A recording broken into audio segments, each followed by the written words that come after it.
Hello friend, आज मैं आपके सामने गौतम बुद्ध से जुड़ी एक ऐसी ही कहानी का वर्णन करने जा रही हूँ जिसमें गौतम बुद्ध का सामना उन्हीं की पत्नी से हुआ। जैसा कि हम जानते हैं, गौतम बुद्ध एक रात अपनी पत्नी और एक दिन के दुधमुहे बच्चे को छोड़कर अपने महल से चले गए थे और जब वो लौटे तो उनका बेटा 12 साल का हो गया था और उनकी पत्नी यशोधरा उनसे बहुत नाराज थी। जब भगवान बुद्ध यशोधरा के सामने खड़े हुए तो यशोधरा का एक बहुत ही महत्वपूर्ण सवाल था। उसने बुद्ध से कहा, मैं जानना चाहती हूँ, क्या तुम्हें मुझ पर इतना भी भरोसा नहीं था? क्या तुम एक बार मुझे कह नहीं सकते थे? क्या तुम्हें लगता है कि मैं तुम्हें रोकती? अरे, मैं छतरानी हूँ और जब मैं तुम्हें युद्ध के मैदान में टीका लगाकर भेज सकती हूँ, तो तुम्हें क्या लगता है, सत्य की खोज के लिए मैं क्या तुम्हें रोकती? बुद्ध, तुमने मेरा बहुत अपमान किया है। अपमान ऐसे हुआ है कि कम से कम तुम मुझसे पूछ तो लेते। मुझसे बिना नजर मिलाए तुम चोरों की तरह चले गए। अरे, कम से कम एक बार देख तो लेते। क्या मैं रोती हूँ? यशोधरा एक के बाद एक तीखे तीर चलाए जा रही थी, मगर भगवान बुद्ध शांत खड़े थे। आज तक उन्होंने लाखों लोगों के सवाल के जवाब दिए थे, लेकिन आज पहला अवसर था जहां वो जवाब नहीं दे रहे थे। वो चुप खड़े थे। इसके बाद यशोधरा ने अपना दूसरा सवाल पूछा।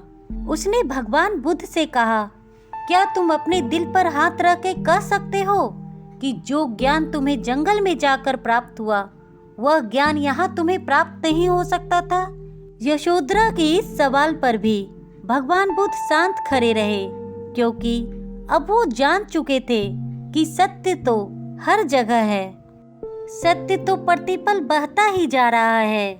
सत्य उस झरने की तरह बह रहा है। सत्य उस हवा की तरह बह रहा है। अगर सत्य की खोज जंगल में रहकर किया जा सकता है, तो सत्य घर पर भी मिल सकता है। जो लोग सांसारिक गृहस्थ जीवन में बंधे हुए हैं, वो ऐसा सोचते होंगे कि सत्य बाजार और घर में रहकर नहीं मिल सकता है, लेकिन जिनको सत्य मिल चुका है, वो भला कैसे कह दे कि सत्य घर और बाजार में नहीं मिल सकता? वह तो सब जगह है। यशोधरा के इस सवाल पर भी भगवान बुद्ध ने कोई उत्तर नहीं दिया। वो शांत खड़े रहे। इसके बाद यशोधरा ने अपना तीसरा सवाल बुद्ध से किया, जिसमें वह खुद ही उलझ गई। इसके बाद यशोधरा राहुल का हाथ पकड़कर बुद्ध के सामने करती है और राहुल से कहती है, यही है तुम्हारे पिता, जिसने भिक्षा पात्र लिए हुए है। जी भर कर देख ले, जब तू एक दिन का था तभी तुम्हें छोड़कर ये चले गए थे, तुम्हें खिलाया तक नहीं। यशोधरा के अंदर 12 सालों से धधक रहा हुआ ज्वालामुखी आज फूट चुका था। वह राहुल से कहती है, मांग ले अपनी वसीयत, पूछ इनसे, तेरे लिए इनके पास क्या है जो तुम्हें यह दे सकते हैं? यशोधरा द्वारा पूछा गया यह सवाल बड़ा ही गहरा व घातक था। पति के जीवित रहते हुए भी यशोधरा को पति का प्यार नहीं मिला। पिता के जीवित रहते हुए भी पुत्र को पिता का प्यार नहीं मिला। लेकिन यशोधरा ने यह सोचा भी नहीं था कि यह घटना उसके जीवन में एक नई क्रांति ला देगी। भगवान बुद्ध ने अपना भिक्षा पात्र अपने पुत्र राहुल को दे दिया और राहुल से कहते हैं, पुत्र, तुम्हें देने के लिए मेरे पास और कुछ भी नहीं है। हाँ, मैंने जो पाया है वो मैं तुम्हें अवश्य दूंगा। तुम संन्यास्त हो जाओ। बुद्ध ने अपने 12 साल के बेटे को संन्यास्त कर दिया और ये सब देखकर यशोधरा के आंखों से आंसू आने लगे। वह भगवान बुद्ध से कहती है कि ये आपने क्या कर दिया? इस पर भगवान बुद्ध ने कहा, जो मेरी संपत्ति है वही तो मैं दे सकता हूँ। समाधि ही मेरी संपत्ति है। ये सत्य ही मुझे प्राप्त हुआ है और इसको बांटने का केवल एक ही ढंग है और वो है संन्यास। जो बीत गया वो बात गई, उसके बारे में चिंतित होने से अब क्या फायदा। मैं तुझे भी अपने साथ ले जाऊंगा।